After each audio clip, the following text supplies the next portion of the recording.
नमस्कार, मी प्रतीक्षा. DNA मराठीमध्ये आपलं स्वागत. जामखेड शहराच्या इतिहासात प्रथमच भव्य अशा बैलगाडी शर्यतीचं आयोजन करण्यात आलं होतं. याआधी कधीही अशा प्रकारची शर्यत झाली नव्हती.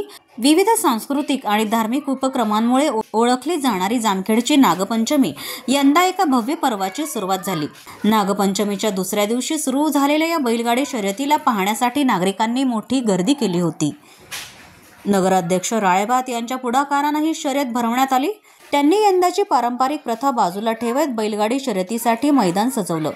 महाराष्ट्राच्या विविध भागांतून आलेल्या बैलगाडी चालकांना या स्पर्धेत उत्साहानं भाग घेतला. तब्बल 300 बैलगाड्यांचा सहभाग हा या स्पर्धेचे विशेष आकर्षण ठरला.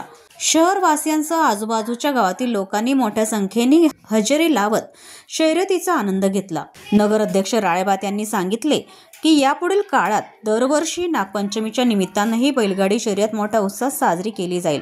ग्रामीण संस्कृती जपण्याचा आमचा हा प्रयत्न आहे. जामखेडसारख्या ग्रामीण भागात पारंपरिक खेळांना पुन्हा एकदा वाव देणारा हा उपक्रम ठरला.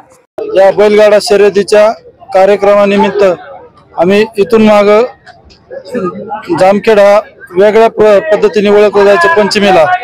आता ते नवीन पॉइंट पडला की बैलगाडा शर्यत जामखेडला हा बैलगाडा शर्यत पहिल्यांदा झाले आणि इथून पुढे बी होईल. या शर्यतीच्या शासकीय अटी व शर्ती सर्व शासनाच्या नियमाप्रमाणे करत आहोत. या नागपंचमी निमित्त बैलगाडा मालक व बैलगाडा चालक यांना सर्वांना जामखेडकरांच्या वतीने शुभेच्छा देतो. प्रतिनिधी मुंतजीर शेख, DNA मराठी, जामखेड.